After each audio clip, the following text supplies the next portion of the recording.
ஆனால் அந்த மாமன் அப்படிங்கிறதுக்கு வந்து அந்த 2 பேரோட பாண்ட் வந்து லாஸ்ட் வரைக்கும் ஒரு மாதிரி ஜென்யூனாக கொண்டு போயிருந்துருக்கலாம். அந்த குழந்தை மேலே ஐயோ இந்த குழந்தை ஏன் இப்படி பண்ணுது, சேட்டை பண்ணுது அப்படின்னு சொல்லிட்டு கொஞ்சம் சமத்தா வளர்க்க மாட்டாங்களா அப்படிங்கிற அளவுக்கு நம்ம மைண்டு திங்க் பண்ண ஆரம்பிச்சிருது. ஸோ நம்ம குழந்தைங்களுக்குமே நம்ம சின்ன வயசுலேருந்து நம்ம வந்து சொல்லி வளர்க்குறது என்ன, நோனா நோ அப்படின்னு சொல்லி வளர்க்குறோம் குழந்தைங்களுக்குலாம், அதெல்லாம் தெரியணும் அப்படின்னு சொல்லிட்டு. ஆனால் அட் ஒன் பாயிண்ட்ல இந்த குழந்தை வந்து எதுவுமே சொன்ன பேச்சு கேட்காம அந்த மாதிரி போகும்போது அது வந்து நமக்கு வந்து என்னடா அப்படிங்கிற மாதிரி ஆயிடுது. அதே மாதிரி ஃபர்ஸ்ட் ஹாஃபில் அக்கா தம்பி உறவை ரொம்ப ரொம்ப அழகாக சொல்லியிருந்தாங்க. செகண்ட் ஹாஃப் அந்த அக்கா மேலேயும் நமக்கு வந்து ஒரு மாதிரி வெறுப்பு வர நம்ம ஆடியன்ஸ் நம்ம பார்க்குறவங்களுக்குலாம் வந்து ஒரு அக்கானா இப்படியெல்லாம் கூட பண்ணுவாங்களா, தான் குழந்தை மேலே தான் குழந்தைய கண்டிக்கிறதுக்கு பதுவாக இப்படியெல்லாம் ஒரு அக்கா பிஹேவ் பண்ணுவாங்களாங்கிற அளவுக்கு நமக்கு வந்து ஆயிடுது.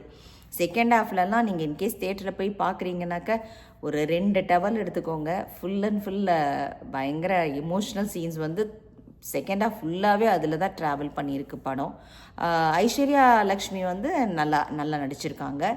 ராஜ்கிரண், அப்புறம் நிறைய கேரக்டர்ஸ் இருக்குது. அவங்க எல்லாருமே அவங்கவுங்க கதாபாத்திரத்துக்கு ஏற்ற மாதிரி நடிச்சிருக்காங்க. சூரி வந்து என்ன சொல்கிறது, அவருக்கோசரமே படம் பார்க்கலாங்க. ஏன்னா அவர் வந்து அவரோட ஜேர்னி வந்துட்டு ஈஸியானது கிடையாது. அவர் வந்து ஃபஸ்ட்டு ஒரு காமெடியனாக நடித்து அவர் வந்தார். அதில் வந்து அவரோட காமெடியனில் வந்து வேலைன்னு வந்துட்டா வெள்ளைக்காரன், புஷ்பா புருஷன், அந்த இதெல்லாம் வந்து பயங்கர வேறு லெவலாக இருக்கும். சேம் வித் வந்து சிவகார்த்திகேயனோட அந்த வருத்தப்படாத வாலிபர் சங்கம், அதுவும் ரொம்ப நல்லாயிருக்கும்.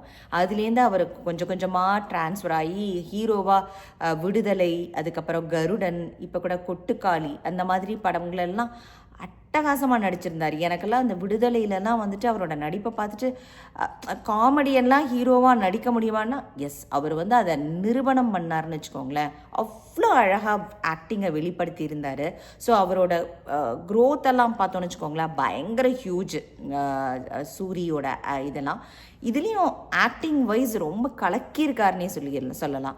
பட் ஆனால் செகண்ட் ஹாஃப் வந்து கொஞ்சம் ஸ்க்ரீன் ப்ளே இன்னும் கொஞ்சம் நல்லா எடுத்திருந்துருக்கலாமோ அப்படிங்கிறது என்னோட அபிப்பிராயம். கட்டாயம் உங்களுக்கு ஃபேமிலி சப்ஜெக்ட் பிடிச்சிருந்ததுனாக்க இது உங்களுக்கு பிடிக்கும் இந்த படம். நீங்கள் போய் தேட்டரில் போய் பாருங்கள். நானும் தேட்டரில் போய் பார்த்துட்டு வந்தேன். படம் அதான் எனக்கு ஃபஸ்ட் ஹாஃப் ஓரளவுக்கு நல்லா பிடிச்சிருந்தது. செகண்ட் ஹாஃப் வந்து கொஞ்சம் எமோஷ்னல் சீன்ஸ் ஜாஸ்தியாக இருந்த மாதிரி எனக்கு ஃபீல் ஆச்சு. பட் ஆனால் சூரிக்கோசரம் போய் பார்த்துட்டு வாங்க. ஐஸ்வர்யா லக்ஷ்மி எல்லாருமே அவங்கவுங்க பாத்திரத்துக்கு ஏற்ற மாதிரி பண்ணியிருந்தாங்க. தேங்க்ஸ் ஃபார் வாட்சிங்.